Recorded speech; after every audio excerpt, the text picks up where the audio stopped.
బ్రాహ్మణుల సమస్యలు పరిష్కరించాలని కర్నూలు నగరంలో ఆంధ్రప్రదేశ్ బ్రాహ్మణ సేవా సంఘ సమాఖ్య నాయకులు కోరారు. ఆంధ్రప్రదేశ్ బ్రాహ్మణ సేవా సంఘ సమాఖ్య రాష్ట్ర స్థాయి సర్వసభ్య సమావేశం నిర్వహించారు. ఈ కార్యక్రమంలో రాష్ట్ర అధ్యక్షుడు కోనూరు సతీష్ శర్మ మాట్లాడుతూ, గతంలో బ్రాహ్మణులకు గరుడ పథకం అమలు అయ్యేదని, ఆ పథకాన్ని తిరిగి అమలు చేయాలని ముఖ్యమంత్రి చంద్రబాబు నాయుడిని కోరారు. బ్రాహ్మణ కార్పొరేషన్ కు నిధులు కేటాయించాలని కోరారు. రాష్ట్ర వ్యాప్తంగా బ్రాహ్మణ యువకులకు ఉద్యోగ మేళాలు, వివాహ పరిచయ కార్యక్రమాలు నిర్వహించేందుకు సమావేశంలో నిర్ణయం తీసుకున్నామని తెలిపారు. వారికి జాబ్ మేళాలు ఏర్పాటు చేసి ఈ యొక్క తెలుగు రాష్ట్రాల్లో మూడు ప్రాంతాల్లో ఉత్తరాంధ్ర, కోస్తాంధ్ర, రాయలసీమలో కూడా ఒక 50 కంపెనీలు జాబ్ మేళాలను పెట్టి వారి ద్వారా ఉద్యోగ వసతిని కూడా కల్పించాలనేది ఆంధ్రప్రదేశ్ బ్రాహ్మణ సేవా సంఘ సమాఖ్య ఇవాళ అమెండ్మెంట్లో ఈ లక్ష్యాన్ని కూడా చేసుకోవడం జరిగింది. దానికి సంబంధించినటువంటి వ్యక్తులు కూడా ఇవాళ ఇక్కడికి రావడం జరిగింది.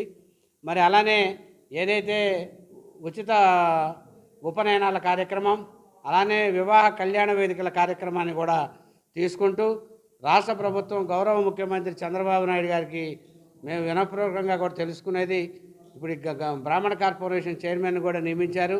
దానికి కూడా కొంత నిధులను కేటాయిస్తే యావత్ బ్రాహ్మణ్యం కూడా తరతరాలు మీ పేరు చెప్పుకుంటుందని మనస్ఫూర్తిగా తెలియజేసుకుంటూ, గతంలో ఏదైతే గరుడా పథకం ఉన్నదో దాన్ని కూడా ప్రవేశపెడితే నిరుపేద చనిపోయిన బ్రాహ్మణులు కూడా కొంత ఊరట చెందుతారని మేము ఈ యొక్క సమాఖ్య ద్వారా తెలియజేస్తూ, మరి గౌరవ లోకేష్ గారిని కూడా జాబ్ మేళా కార్యక్రమానికి ఆయన చీఫ్ గెస్ట్గా పిలుద్దామని ఈరోజు సభలో తీర్మానం చేసుకోవడం జరిగింది.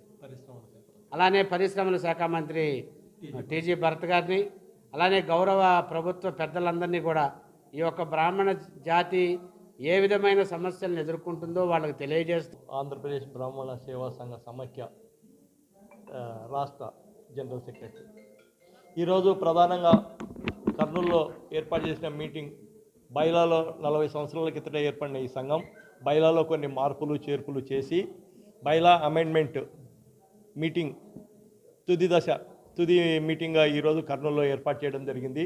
దీని తర్వాత బైలాలో కొన్ని మార్పులు వస్తాయి.